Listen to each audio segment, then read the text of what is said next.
What is good, y'all? Sierra Films here, man. As y'all can see by the video title, today I will be dropping my two Glock builds that if all else failed and I only was able to have two builds, these were the two builds that I would have and I would be content with for the rest of my life. So let's go ahead and get started. So to start off, both firearms are clear. Cleared that one first. Let's go ahead and clear the second one. Second firearm is clear. We are in a controlled environment. To start off, we will start with my Glock 45. So this would be somewhat like my duty build. This is what I do carry on my battle belt whenever I'm out there doing outer waistband draws, stuff like that when I'm out at the range. So we're gonna go ahead and break it down to you guys. So it is a bone stock Glock 45. As you guys can see at the top, we do have a GoTar GP9 optic on there. This is a RMR footprint optic, and I barely swapped over from the Swamp Fox Kraken. I used to have the Kraken on here. I recently got this sent out to test, so that's what I am testing. And if it passed the test that I put it through, it is going to be my new optic that I do run on there. We do have about 200 rounds through it right now. I won't permanently make it like my switch on there, like permanent, until we get past like the 1,000 round test. Once I see that the screws don't come loose, the optic doesn't lose zero or none of that, we will go ahead and leave that on there permanently. But for now, we are in the testing phases of it. At the bottom, I do have a Streamlight TLR1 as the pistol light on there. Streamlight TLR1 is perfect, man. A bunch of people use this on their duty weapons.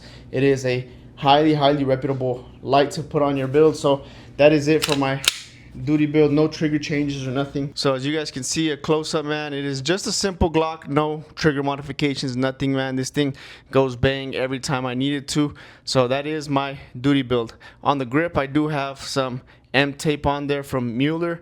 You can get that at Walmart fairly cheap, and it lasts a long time as well. So that is all for the Glock 45 build. The window on that GP9 by GoTar is extremely big, and this little notch that they have right there, it does co-witness somewhat decently with the front sight.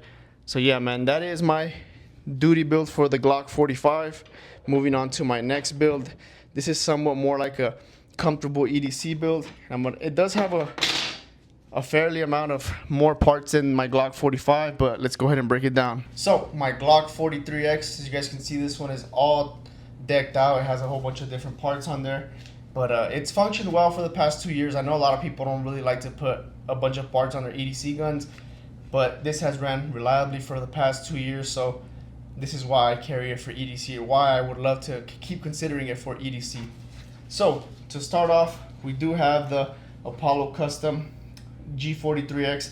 I got this as the non-MOS version. As you guys can see, that's why we are running the Streamlight TLR6 on there.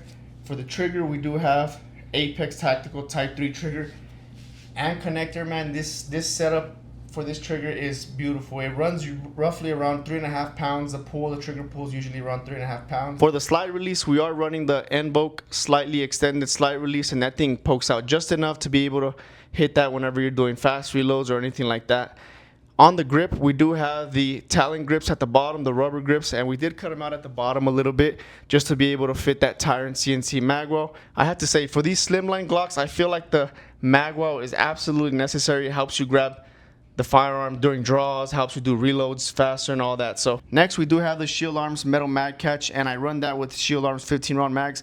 I was going to switch back over to the Glock 15 round since they just recently came out, but I really don't like how they stick out at the bottom, so that's why I kept it with this setup that it currently has. Lastly, for the optic setup, I did go ahead and get this milled for the Holosun 407K by the Glock store, and on top we have that Viridian RFX 42, and man, this optic is amazing. I love this optic. It feels like, I'm not too sure compared to other optic, it feels like it helps you get back on target really fast. Like, it has a really fast refresh rate. And to finish it all off, we do have some Ameriglow GL352 sights on there. The back is blacked out, and we do have that tritium in the front for night sights. So yeah, that is my two Glock builds. It's one for EDC, one for duty. That's what I would keep if I only had the choice to have two. That's the two that I would go ahead and keep. So let me know, if you only had the choice to have two firearms, one for duty and one for EDC, what would they be? Let me know what you would change on these, if anything, if you would change something. I hope y'all enjoyed this video. Like, subscribe. Go ahead and check out our Instagram at borderland.ventures. We do post a whole lot more on there. Thank you guys for watching. Like, subscribe, and peace.